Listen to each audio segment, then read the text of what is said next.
thank you for having me here and giving me this opportunity to share my journey with you. I'm the managing director at Azza Fahmy. When I think of my role, it's really to achieve our vision, which is taking a local brand and creating an international design house. And this is my role at the company. And my relationship with Azza Fahmy started at a very young age because it's a family business. We basically grew up in that business. It was everything we did. It was the holidays we took, had a lot of sort of work as part of it. It was our summers when we would go to the workshop and do a lot of beading. So it was really something I grew up into. My background is in oil painting. So I studied at the Faculty of Fine Arts, oil painting. And then I realized I had too much time on my hand when I was in college. So I thought it's a good thing to just join the company and maybe just kill some time. Of course, killing time ended up being what I've been doing for the last 13 years. So I joined in the marketing department as a junior in the marketing department. And it was very good that I started as a junior in the company, because then I got exposed to every single part of the business, which made me, 7 years later, run it in a very different way. My perception of things was different because I've tried everything going into that business. So I'd say that the dream of creating an international design house was something I've always been part of, and it's something that I've always lived in. I'd like to share with you how, when I joined Azza Fahmy was a very successful brand, was very much still a local brand. And so my role came into shifting that.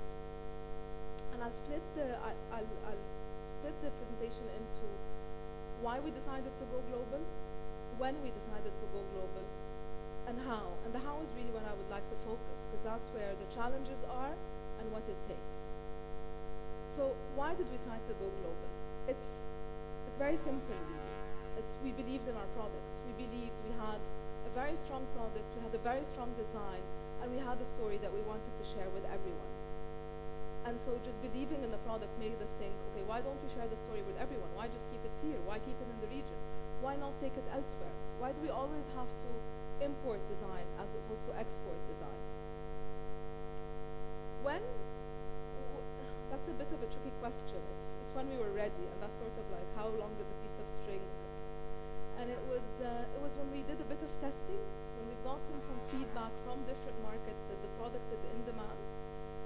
And then when we did a lot of housekeeping, because operating one shop is something, but then expanding your brand to become something to work in multiple markets, different clientele, and all that is something completely different.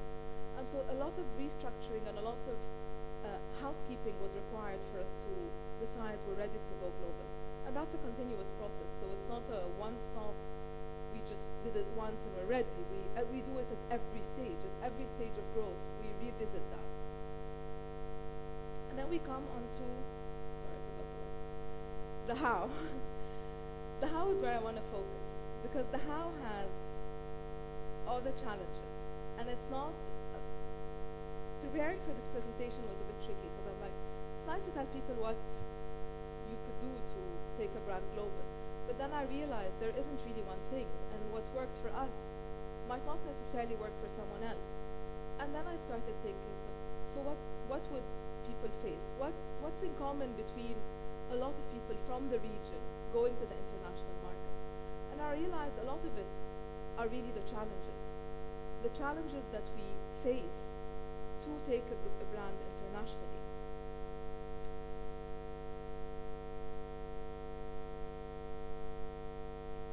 I think one of the first challenges that I'd like to talk about is understanding who we are and where we want to go. And that's very crucial, because when you're in your market and you're very established in your market and you know who you are, is one thing. But once you decide to go to another market, things totally change. And you start facing situations where people start asking you to change who you are. And if you don't know very well who you are, or at least who you want to be in those markets, then you could end up losing yourself along the way. And so an example I'd give here is one of the first markets we decided to enter was the UK market, and starting with London. And one of the key retailers we wanted to be in said, wow, we love the jewelry, it's brilliant, it's great, but can you do it in brass and gold plated? Because we don't have room for fine jewelry right now, and the only opening is in accessories. And it's a tricky question, because you want to be there, it's the kind of retailer you want to be in, but if you enter the market at that level, then how will you reposition yourself again? How will you change this? So at that point we were like, okay, is this who we want to be? Do we want to be an accessories brand? No, we want to remain a fine jewelry brand. So we had to let go of that opportunity, because in reality it wasn't for us. And not knowing yourself at that point, you could be tempted to say, well, we'll go for it. It's such a great retailer, it's perfect positioning, they'll sell volumes, but in reality you will lose who you are along the way.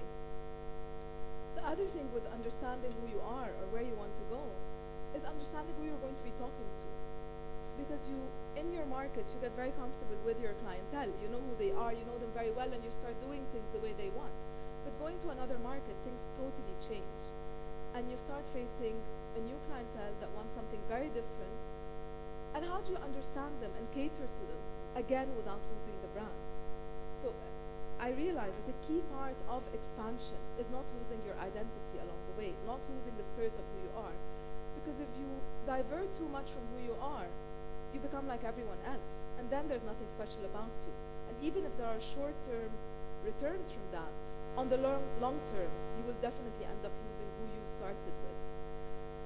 And so understanding your market, and you will compromise, and you will adapt, and that's an important part of it. And you see it happening even here with the international brands coming into the region, where they create stuff specifically for the region, but they remain true to their identity, they remain true to who they are. And with us, we have different product lines. So our culture line is very much our hero in Egypt and the region, but we realize that it's not necessarily the hero with the European market. So our fashion line, on the other hand, and our exclusive line were much more right for the European and the US market. And so that's what we decided to enter with. But at the end of the day, when you see the pieces, they're still very much Azza Fahmy pieces. They're still inspired by the cultures, but they're a bit different. And you can adapt. So for example, some people say pearls don't work here. We want different stones. And you do those adaptations. But the key thing is really not to lose yourself when entering a market.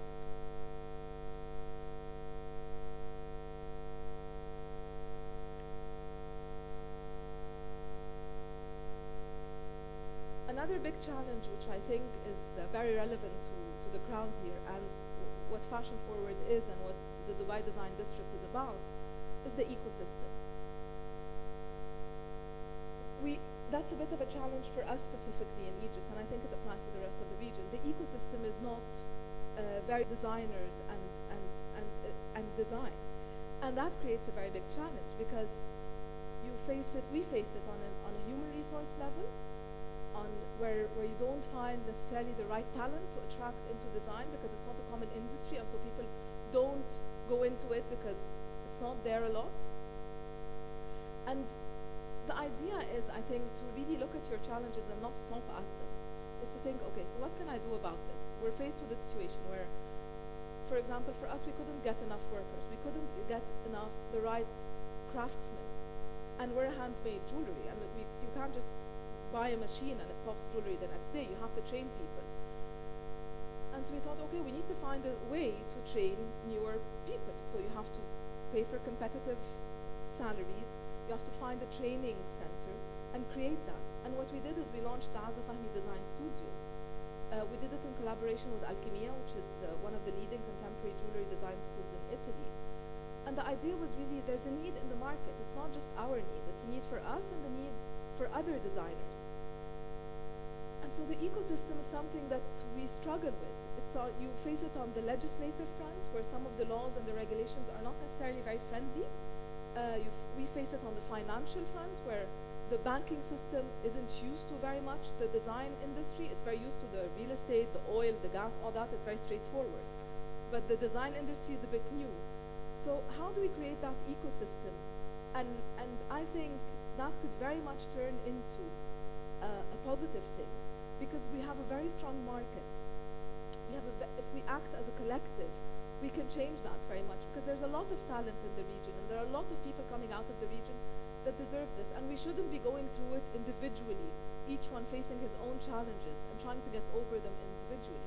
But if we face them as a collective, and Fashion Forward is a great example of a place where you could meet and discuss challenges and see how people have overcome them and really support each other, I think that could change the ecosystem from becoming a challenge into becoming actually an advantage that we could really work with.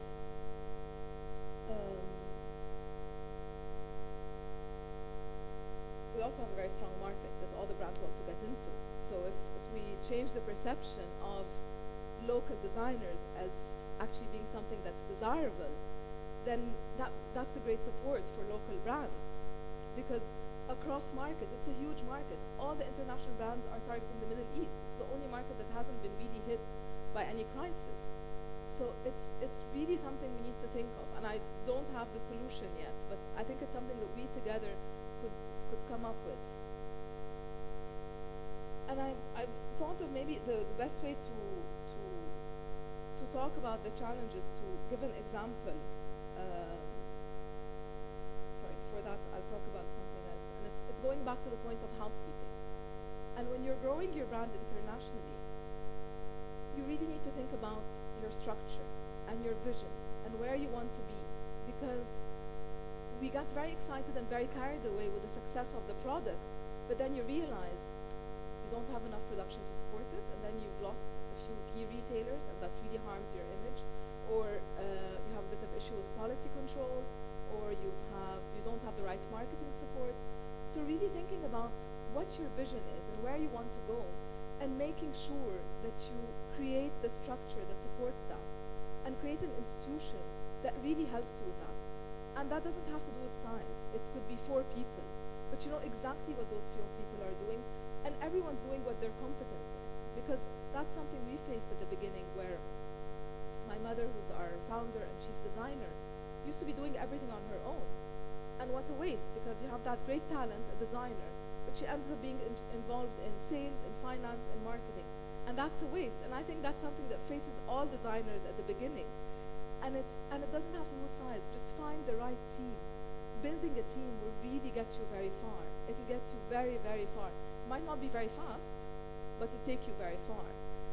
And then thinking about how that team changes with your changes. So for us, when we grew and started entering the UK market, we started working with people in the UK, because their knowledge is much more relevant than ours. No matter how much we travel and how much we're exposed, we still don't know a market like someone that's living in it. So now we have our PR agency in the UK, we have our creative agency in the UK, and this is also part of our extended team. And so getting know-how from the markets you're entering really helps you with penetrating those markets without making too many mistakes learning about the market. When we came to enter the UK market, which is the first international market we decided to go for, it was quite challenging, because it's a very, very picky market. People are very demanding. Consumers today are spoiled for choice. And a lot of brands go into that market every day. But it's really about the brands that are going to stay, that are not coming in for a season and out. And we didn't have all the money in the world to do what we wanted to do. So we were forced to think creatively on what are we going to do? How are we going to do it? So we thought, you know what? The best thing to do is really start on building the brand name and working on PR, because we didn't have budgets for huge advertising campaigns. So we thought, let's be creative here. What builds a brand? What creates that relationship to a brand? And a lot of it really is PR, is the right people telling you that this is a good brand, that this is good design. And so we thought, okay, let's think of partnerships. What sort of partnerships can we do that would help us with that? So we collaborated with the British Museum, and because we're a culture brand and a very deep part of our DNA is reviving heritage, we thought a retail collaboration with the British Museum would be very relevant. But then we're also a fashion brand, because we're also targeting a younger consumer that's much more fashion savvy and that. And so we thought, okay, then let's go for fashion collaborations, where we collaborate with different designers to create collections that work for them. So we've collaborated with Julian McDonald, Preen, and the most latest collaboration was the Azza Fahmy for Matthew Williamson. And what that does, it really pushes our design boundaries, and it really tackles a lot of the challenges we faced, where you get to know your consumer better, you get to be pushed to adapt something that works for them a bit better, again, without losing your brand. So you do something that's very much Matthew Williamson, geared towards the UK market and the US market, but it still has that Azza Fahmy DNA. And that was a very sort of creative way to enter that market. And in terms of cost, it was much, much, much more cost effective. And it helped us a lot with learning about the customers, learning what the, so initially we thought, okay, we have to have shops, we have to go offline. And then we realized, no, we don't. Our consumers are everywhere. We can't afford to pop up stores all over the globe that fast. So why don't we go online? Why don't we establish our online presence and really try to offer that experience, the Azza Fahmy experience, through our online shop? So when you understand your consumer better, it really takes you back to question your plans, which were originally very offline focused. They became very online focused. And then I'll move on to what it takes. So these are some of the challenges that we face, and the challenges are many and they're endless. But these are the challenges we faced with going global, and I'm sure the next phase of our growth will face different challenges. So what does it take? This is another thing I thought about. I'm like, what does it take for a brand to go international? Or you go to different markets. It doesn't have to be international. It could be regional. And I think it's a few things. It's the strong design and product, which is the basic building block of a brand. Because if you don't have the strong design and if you don't have the strong product, then what are you offering? What are you offering to people? And so this product or design is the key building block to building a brand. And then it's a continuous effort. It's not a one-stop thing. It's not, we're going to take our brand and we're going to open a shop in Dubai and that's it, and the shop is going to work and everything's great. No. It's a continuous effort, understanding these markets, adapting to them, expanding to other markets. It's very competitive, and it's a very, very, very tedious job. It's very rewarding, but it's very, very tedious. And going back to understanding who you are, really, really, really knowing what your DNA is made of, and who you are, and what you stand for, and who do you want to talk to? Do you want to be a brand that's everything for everyone? Or do you want to be in a very particular place? And don't compromise on that. You can adapt, you can change, you can be very agile, but don't lose your DNA. And then a very important thing that we've really touched on in the last few years coming from Egypt is adapting to change.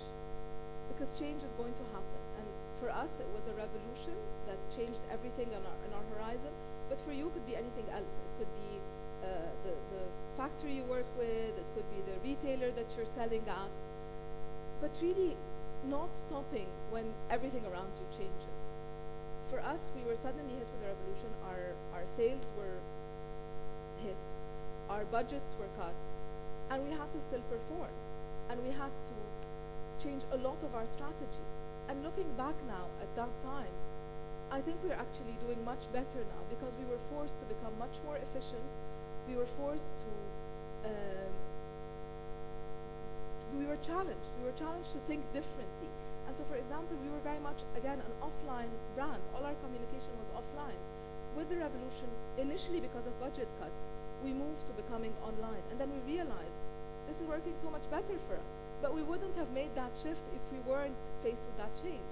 So that the challenges that you face and the change that you're faced is probably good for you. It's probably going to, if you look at it objectively, if you analyze it well, it's probably going to help you in your growth as opposed to be a hindrance. And then being creative. Being creative is very, very important. And it's, with building a brand, it's not just about being creative in the product.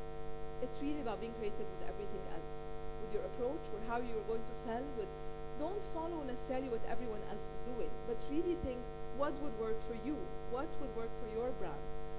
And that, so for example, with us, it was the collaborations and the partnerships and entering the UK market in a very different way, which was very different from what everyone was telling us at the beginning. They were like, you need big budgets, you need huge advertising, you need, we're like, we don't have that, and it's not necessarily what will work with us.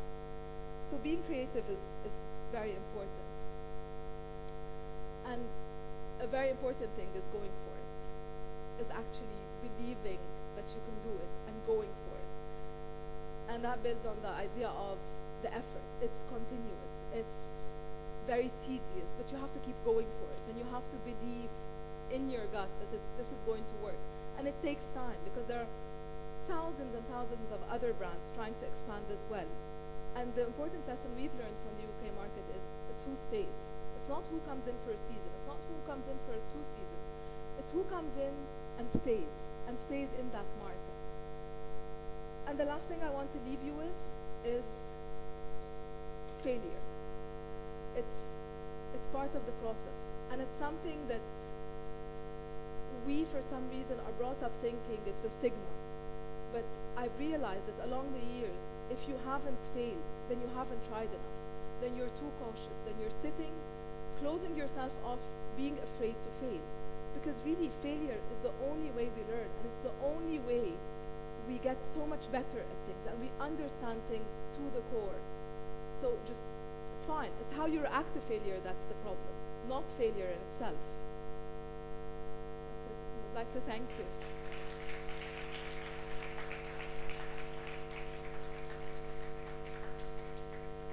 I'm not sure, Joyce, are there any questions? Yeah, from the US. So have you emerged into that market yet? Because I haven't heard of the brand. We just started testing. We've actually, one of our collaborations was at New York Fashion Week with Cream, but not on the retail front. It was just showing at Fashion Week. And we've just recently, last Christmas, had a pop-up shop in Washington, D.C.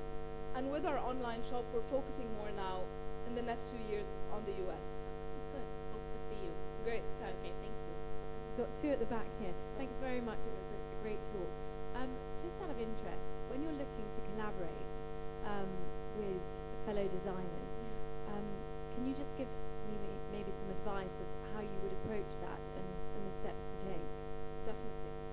It's a very structured how we do it is a very structured approach. So you decide you want to collaborate because you believe in partnerships, and that will add value to you. But then who makes most sense? So in the very beginning, I'd say there needs to be a synergy between the brands. So you can't go I wouldn't advise collaborating with someone that you dislike their designs or you don't believe in that brand. So there needs to be a synergy. And then for us, it's where a brand where we both add value to each other. Because I don't think partnerships are successful if one entity is benefiting and the other isn't. Because then you won't get the most out of that partnership if there's nothing in it for the other partner. And then a third thing, so for example, if I take Matthew Williamson as an example, we love the brand very much, and Matthew loved our brand very much. So there was a synergy on that level. And then moving on to the next level, it made sense for both of us because he was looking at expanding further into the region, and that's where we added value to him. And we were looking at expanding further into Europe and the US, and that's where he adds value to us. And then the last thing was, is he right? So is it someone, for example, if I want to expand into Europe and the US, I wouldn't go choosing someone that has no retail presence there. That they're focused on Asia, for example, for now. So your business objectives on some level need to be aligned. Not all of them, but at least the ones that matter to you. Thank you. Thank you very much. Thank you, everyone.